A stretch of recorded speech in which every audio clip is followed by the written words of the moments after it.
Hello, and welcome to the sixth episode of the Best Picture Must Be Doing Something Right podcast. I'm your host, Joseph. I'm here with Jamie. Hello. And today I think it's safe to say that we've suffered for our art, I think. We're doing a film which is widely considered one of the worst films ever nominated for Best Picture. It receives a mighty 45% rating on Rotten Tomatoes, and bear in mind you have to get 60 to get a fresh rating. It's got 45, and it's the first film since 1969 to achieve that.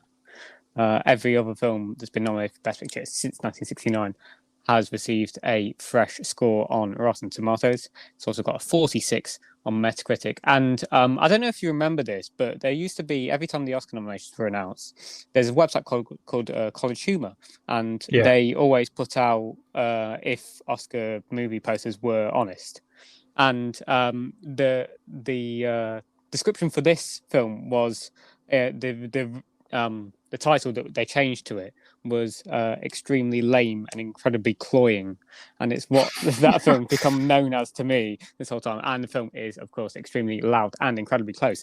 The film is directed by Stephen Daldry, and it is written by Eric Roth and stars Tom Hanks, Sandra Bullock, Max von Sydow, Viola Davis, and a breakthrough performance from Thomas Horn. A breakthrough, I think, would be being kind, to say the least. The plot summary is a 9-year-old amateur inventor. Though I did read somewhere that he was supposed to be 11. It's all confusing. A 9-year-old amateur inventor, francophile and pacifist, searches New York City for the lock that matches a mysterious key left behind by his father, who died in the World Trade Center on September 11, 2001. So this film is a sort of historical film because it's portraying, in a fictional sense, a fictional story that's to do with a real life tragedy, which is obviously the 9/11 bombings, which was incredibly tragic, that happened in 2001. But it's all told through the perspective of a young boy who's lost his father. And you get this very, sentimental, sort of like Hallmark movie, Nicholas Sparks-esque portrayal of such a story. And what were your general thoughts on this film? This is one of the most embarrassing films I've ever watched. It's dreadful, isn't it? I could not believe I was having to sit through this. This is like not when you think to yourself, "Oh, you're going to be talking about Best Pictures." Yeah. You don't expect to have to watch something like this. Yeah, it's really Hallmark on a budget. I mean, Best Picture must be doing something right. We can talk about that in a bit. What is it doing right? Yeah, that's going to be a massive stretch. I could not believe. Actually, I guess in some ways I could believe it. I was in shock that I had to be watching this, but then I picked up on the things that the Academy was probably attracted to. Yeah. Well, one of them things being Tom Hanks. Yeah, it's Max von Sydow. Yeah, I mean, it's got the cast to try and get its claws into Oscar season, and in some ways, I'm kind of happy that it only succeeded on two fronts. Yes. So this film can really, I don't know, it just makes me happy that it didn't do that well. I mean, we'll talk about the accolades later normally, but it doesn't even have its own separate page. Yeah, accolades. I don't think it should really have. It shouldn't be a conversation, really. Accolades to do with this, other than the Golden Raspberries, maybe. I feel like I remember reviewing when it first came out, Green Book, right? Which obviously won Best Picture and is considered one of the worst Best Picture winners. Yeah, definitely. But I remember saying at the time, it's bad for a Best Picture nominee, and now since then it was bad for a Best Picture winner. I don't think it's a straight up bad film. No, I don't. I think isn't even bad for a Best Picture nominee. It's just a bad film in general. Yeah, exactly. So I knew Green Book was going to come up. That's another infamous one. But honestly, while I was watching Green Book, like I liked it. Yeah, Didn't you love don't it. think it's this is a really bad film I'm watching. No, but The, afterwards I do think to myself, this shouldn't be nominated for Best Picture, but it was no. fine. I'm fine to never think about it again because Well, it's we just have to now after it's, it won. it's incredibly. There's so many problems with it, but it's incredibly safe and pandering, and it just gets so many things wrong. But Yeah, as a film, like it holds together, like yeah. it's stitched together Yeah, fine. there's structure. Like Yeah. I think the biggest problem with Extremely Loud and Incredibly Close is the screenplay. It is It's so terrible bad. I because the can't thing is, believe like, it. the one thing that really annoys me, and this is a common theme with adaptations of, I think this would be you class this as a young adult novel. I think the Oh yeah, original yeah, I book. see that. The problem that I've found with it is when you're adapting a young adult novel, you have to either go the route of narration like you would do in the book, or showing the events of what happened. You can go either way. What this film does is it explains to you over narration what's happening on the screen. I know it's happening. You're showing me. You don't need to tell me while you're doing it. Or it'll set up that someone's about to say something and then they say it. Or it Yeah, sets up what exactly. someone said after we've heard it or seen it written It's down. it's the scene where the young lad called Oscar Shell, who's very very annoying. Oh yeah, The, it's not a good it's a performance. terrible performance, It's, but it's the scene where he first goes out to one of basically the story is that he's got this key and he's looking for uh, uh, people with the last name Black, because that was in a envelope that was in a vase that yeah, his dad had. elaborate. Yeah, It's ridiculous. This is the second of those plot points. The first plot point being this idea that the Tom Hanks character, who plays it, Tom Hanks, who plays his dad in the film, has set out this challenge for him to find the sixth New York borough, which is ridiculous. So this is the second of those, and this is when he first sets out on that second lot. This was after his dad died. The first one was before his dad died. Honestly, it's making me feel stupid saying it takes these so out loud. many. And what I was going to say is there's this scene where he's going across this bridge because he refuses to take public transport because of 9/11 being based around planes crashing. So you can't really trust what's going to happen with. And this was a feeling that a lot of New Yorkers had at the time about not trusting public transport because something bad could happen. And he goes across Brooklyn Bridge with all these cars going across, and he's saying about how all the different things he can hear while we're hearing them.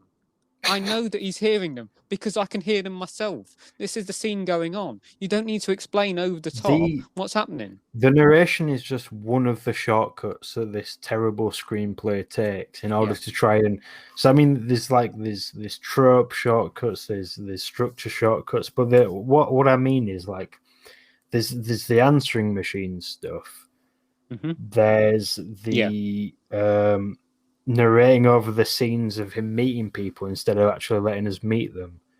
Mm-hmm. There's the Max von Sydow character writing stuff down, but we need it to be a bit more dramatic. So we're going to have someone read out what is written down. They're so long, aren't they? It just takes... those scenes where it's just like it. So the character Oscar goes and says has these really long-winded monologues. So it's like, oh, why can't you talk or whatever like that. And then obviously Max von Sydow plays a mute character where he writes everything down, and and then it sort of pauses. And then he goes over to his notebook, and it's like, oh, not again. So and then he writes down something really short, and then it's like, oh no. But the thing is, there's ways around it. Like I quite liked how when they were going down the tunnel to go onto the subway, and Max von Sydow's character is leaving the notes around, and that's a way of getting Oscar to face his fears and go on general things. There was also a scene on the bridge with that, but at least that got the scene moving along. Instead, you get these really long-winded scenes, which is just pointless. When we first get to them water houses or chalets, I don't know what you call them, it makes a point of taking one of their notes and pinning it onto the bridge because it's so windy. And then when they're leaving, he's just left a note on the floor. Yeah. I mean, it's just little. Is it an arrow or It's just something? I don't yeah, think it's a it's note. it's an arrow. I mean, I don't know if it was pinned down with anything, but it's just if it wasn't, it's just like little inconsistencies like that. Like, I saw this quote on the Wikipedia page that apparently quote unquote awards pundit Tom O'Neill defended the nomination, Yeah. stating, "This is a film that we unwisely wrote off, but we did it because we believe the critics. This movie delivers. It is a superb motion picture. It is moving. It is relevant to our time. It is extremely well made." Well, Oh. first off, this guy's an idiot. Second off, I've been no, listening it's to him for a long not. time. It's He's an not. awards pundit. Yeah. It's not extremely well made. How is it extremely well made? All the shots are flat. There's no risk in anything it does, and then there's a little inconsistencies like the notes being left when it's windy. Yeah. The thing that annoyed me was the depth of field, where you have these hazy shots. Yeah. Where it's sort of like this supposed to be this dream-like kind of thing, but it's just portraying a normal scene. Like, why are you shooting it like that? Again, it's disappointing because Stephen Daldry, I think, is a capable director. He obviously directed Billy Elliot, which is very famous in this country, and what was an Oscar hit at the time. Obviously, Oscar nominated for Best Supporting Actress for Julie Walters, amongst other things. So he's clearly a capable director. I just feel like this is a completely wrong project for him because he doesn't get an idea of who his audience is. I don't know who this audience is for. Who's this? Yeah, exactly. Because they have to keep remind. What's the main character called? I don't even care. Oscar. Oscar. They remind Oscar. Oh, don't. Oscar tells people, "Oh, I'm not supposed to go with strangers. I'm not supposed to go in cars with strangers or whatever." And it's like, yeah, who is this for? Like, why do you feel the need? Why do they feel the need to reiterate that as if the audience needs it explaining? Some of the dialogue is really bizarre. The scene where he goes and sees Viola Davis, I think it's some of the most cringy dialogue I've seen in my life. It's what I'm saying about shortcuts. It's all the little narrative, little tricks it does because it can't be bothered actually telling a story. I mean, I get that. So I do like the general idea of, okay, this whole thing is just an excuse for him to go around and meet people and meet all these interesting characters. Like films do that all the time. It's like an Odyssey sort of structure. Yeah. But we don't even get to meet these people.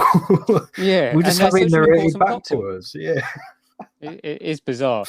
Some of the dialogue is shocking though, because like the scene where he's trying to get into Viola Davis's house, he says some weird things like, "Oh, I looked up perfect in the dictionary and I saw a picture of you," or something stupid like that. Like, why are you saying like? And he goes up to her, she's there crying on the stairs, like, "Oh, can I kiss you?" He's one of the most unlikable protagonists of all time. Yeah, I think the point of comparison I'd make is a film that's similarly adapted from a book which is told from a child's perspective, and that is another Oscar-nominated film from a few years ago called Room. And the reason why the film Room works as an adaptation is because it bridges the gap of portraying things through a child's perspective, but also doing it in an emotional and creative way. Like Jacob Tremblay's performance in Room is absolutely remarkable, and he's like 5 years old in this film. So it is capable of this type of character working. I mean, it helps. It's obviously opposite Brie Larson, who's obviously phenomenal in that film, and I don't think the young actor in this film, I can't remember his name. Don't care.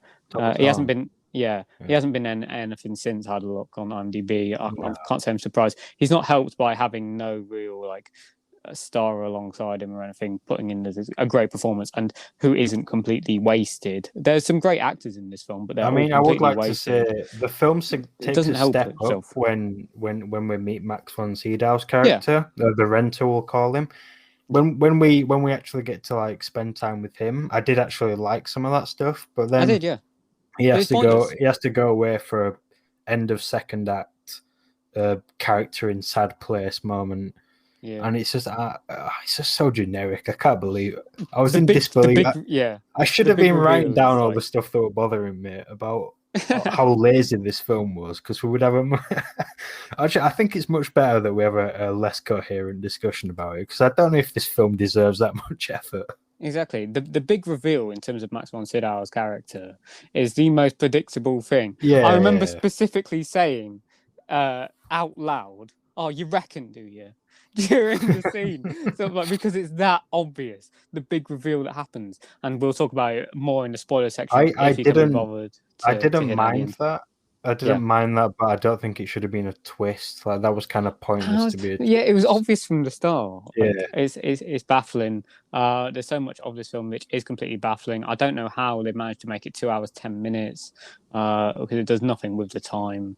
Effectively, it wastes all its great actors. Tom Hanks, I think, Tom Hanks is the ultimate actor for wrong place, wrong time, isn't he? He's in just every tragedy. He's Captain Phillips, Oh, poor Apollo guy. 11. Yeah. Is Saving Private It's Ryan. that. It's that Leaving this America's sweetheart sort of Sully. role that Yeah. we can like kind of. You're supposed to relate to the tragedy a bit more, seeing it through Tom Hanks. But he has nothing to do. No, he's he doesn't. He's just a normal guy. And you have Sandra Bullock, poor Sandra Bullock. She basically, this role is the very typical. As I was saying about those films, it's the Catherine Keener in Captain Phillips. It's the Laura Linney in Sully. It's the wife on the phone sort of thing, while Tom Hanks is off doing stuff. It's and then the big reveal with her is sort of like, it's absolutely shocking. Oh, that's dumb. It's so stupid. We You have that really about weird scene with her as well, where you have I saw this scene praised and I'm shocked by it. But the scene where he sort of like the young lad Oscar sort of has a go at her for wishing she was in 9/11 and not Tom Hanks. It's just bizarre. It's just really bizarre. I don't like I say what an unlikable main character. But before we move on to spoilers, people might be thinking, is this a so bad it's good? No, so don't watch it. The main Thomas Horn's performance nearly makes it to that level just because it's so embarrassingly funny. But the tragedy of the film is that there's all these great actors and some of them are really trying, that he just makes it really hard to watch. And then of course, like the actual tragedy of the plot, it feels so exploitative. Yeah, definitely. It has all these profound lines and all these references to the tragedy, and it does not earn a single one of them. Yeah, they call it the worst day throughout the whole film, which is a very cringy way of putting it, and not respectful whatsoever. They try to be respectful at times, like there's the scene where they're at the vigil for all the missing people up on the thing, but it's sort of like, and then the pictures of it gets pictures of when people were jumping or falling from the tower. He has pictures of it that he shows to Max von Sydow's character. It's like, oh no, that scene is very uncomfortable, because this is terrible. It's sort of like, there's some things you don't share. I think, especially there's with people some things that films aren't supposed to share. You're not supposed to do that. I mean, I think this was because it's like the 10-year anniversary when this was released. I believe it was supposed to be released on that weekend, but it wasn't finished in time. But I just feel like it's very disrespectful. It's so tasteless. That actually and exploits them too much. I think it's not right. It is. It's tragedy exploitation. Like even though some parts of it are funny unintentionally, I'd say don't watch it, because it does not deserve the viewer's time. What I would say is, when I'm sort of like seeing why something is a bad film, I often put it in the categories of, is it supposed to be funny but isn't funny? Is it supposed to be emotionally engaging but isn't emotional? Is it poorly made? And is it boring? Those are the four categories. I don't think it tries to be funny, so I'm not going to... there's some points where they try and make John Goodman's character sort of comic relief. I don't really get that. None of the emotional scenes work. I didn't feel anything. But that's just because of how bad it is. Is it badly made? Yes. Especially the screenplay. That just makes it just borderline unwatchable. And is it boring? Yes, it's very boring. Where would you put the idea? Where would you put the idea of it being unintentionally funny? Is that in the emotionally engaging part? I wasn't laughing at how bad it was. I don't think during the thing. It's just when you look back at it, it's sort of like, oh god, why did they think this was a good idea? So for you, it ticks all the four key categories. Not what all makes of them. a bad film. Three of the four. It's getting there. Which one did it not get? I don't think it's supposed to be funny. So it can't possibly. I mean, Yeah, I would put as part of that same category. I would put, or is it not trying to be funny, and is it unintentionally funny? And in yeah. that case, it would tick all four categories. And also it's insensitive as well. Is another one. I put it in emotionally engaging. It fails to do that. I think it could be for some people, but not for me. It's not my kind of thing. Which is what we'll get onto now, which is discussing how on earth this film got nominated for Best Picture. And I feel like because it works for a small minority of people that aren't very clever. Then no disrespect if you do like this film, but come on, yeah. So basically, I want to explain why this worked, right? In 2008, the Academy came under a lot of scrutiny for still sticking with the rule of 5 in Best Picture. So they only had 5 Best Picture nominees. The nominees that year were Slumdog Millionaire, Curious Case of Benjamin Button, Milk, Frost Nixon, and The Reader. The issue with this came from it was fitting to a very specific audience. All those films were playing to the same audience, and it wasn't representative of the film year, especially considering the snub of The Dark Knight. Which was widely considered one of the best films of that year, while the rest in the category are very, very weak. So what they did in 2009 was increase it to 10 nominees, which is where the top 10 films that were voted for Best Picture were nominated. So it was a rule of 10. In 2011, which is the award season that we're looking at here, with Extremely Loud and Incredibly Close, they moved that to a shifting scale where it could be 8, 9, or 10 nominees in Best Picture. 10 is literally impossible, though, because what you need is 11% of the votes in order to qualify for Best Picture, but it has to be at least 8. And obviously, if you have 11% times 10, that's 110. You can't get 110%. So that's why you normally see 8 or 9 nominees for Best Picture. And this was a year where they had 9 nominees. So I do think it was slap bang 9th place, but because it will have enough, I think it would have enough emotional support at the time. And bearing in mind, it's produced by Scott Rudin, who is well known in the Academy for being a super producer. He gets his ways, and it's got a lot of actors which people feel very fondly towards. Tom Hanks and Sandra Bullock were at the time considered the 2 most trustworthy celebrities in America. So there's a lot of goodwill towards the acting, the actors involved, the producers. Obviously, not since then. I think Scott Rudin is a terrible person, but led due to the certain allegations made against him. Well, so it's understandable why it got nominated for Best Picture. I think it does resonate with some people, especially. Obviously, it's very difficult to consider that in this country because it's a very American film, even though it's directed by a British director. But the surprise was at the time, because it was considered a major Best Picture contender at the start, as soon as it got released and everyone panned it, it was sort of like, oh, bin that off. And it didn't get any nominations anywhere at the SAG Awards, Golden Globes, or the BAFTAs. It got a couple at the Critics' Choice Awards, somehow got into Adapted Screenplay. I think that's one of the worst nominations I think they've ever produced.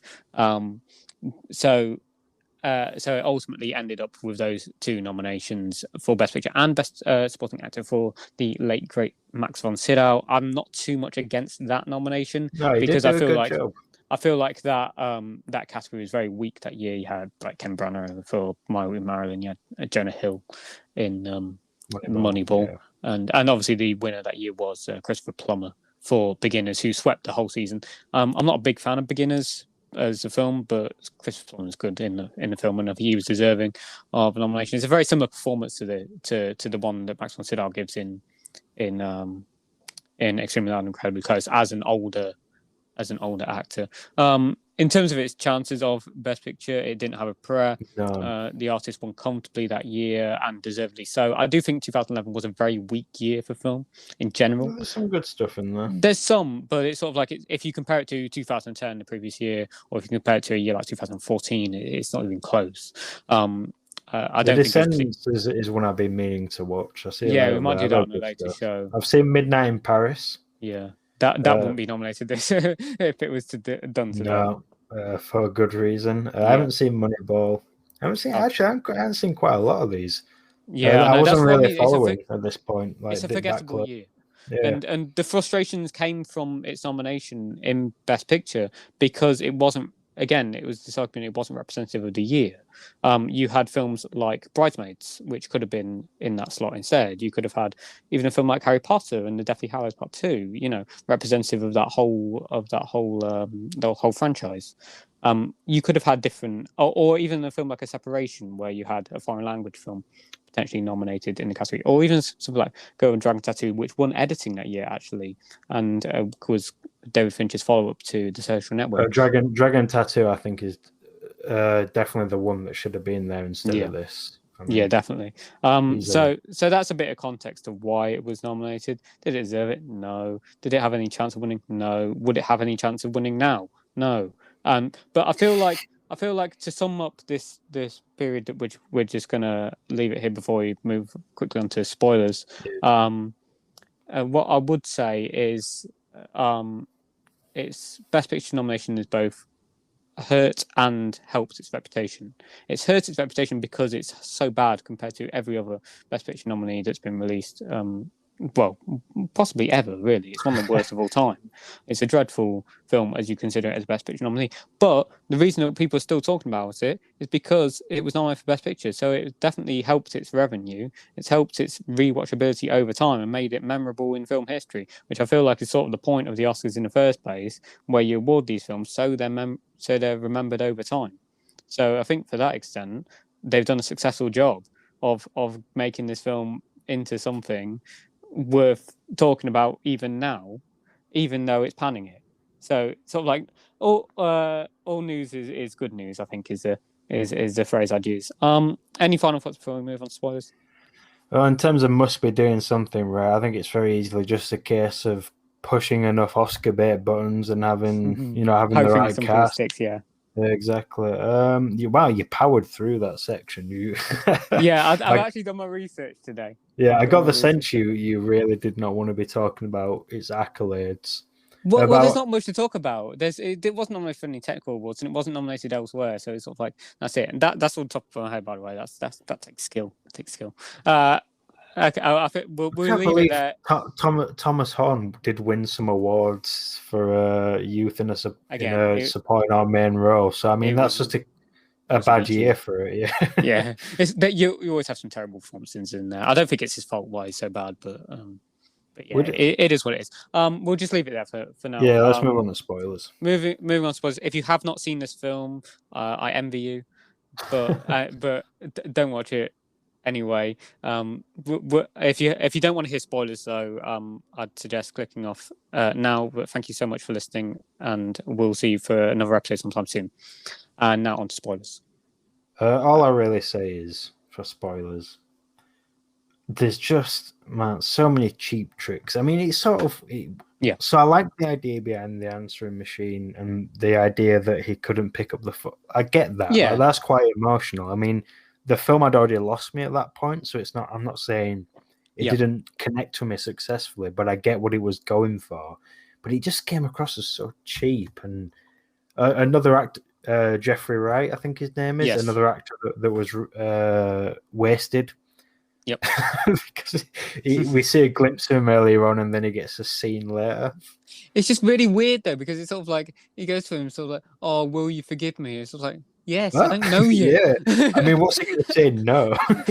No, I don't forgive you, kid. That I only saw 5 minutes ago. You're a terrible person. I mean, I get why. I mean, the kid's struggling.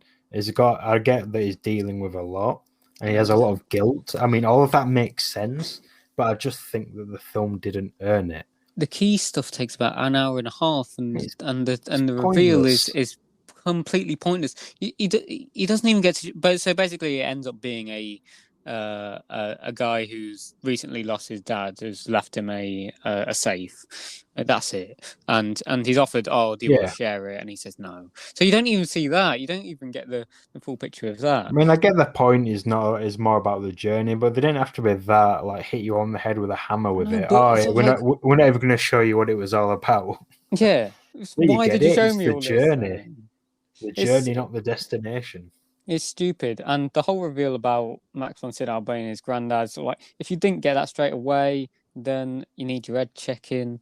Like, honestly, it was so obvious, and that was the point where I specifically said, "Yeah, we know." Sort of thing. There's like, And the idea that the mother had gone ahead of him to talk to people, oh, I hated the that. the, I the hated script the it. script needed something for them to connect about, but it didn't. There was no actual point to her doing that because it No, didn't really change. go with him. Go with him in Yeah, that would have general. been a lot better. Because it's unsafe for a kid that's.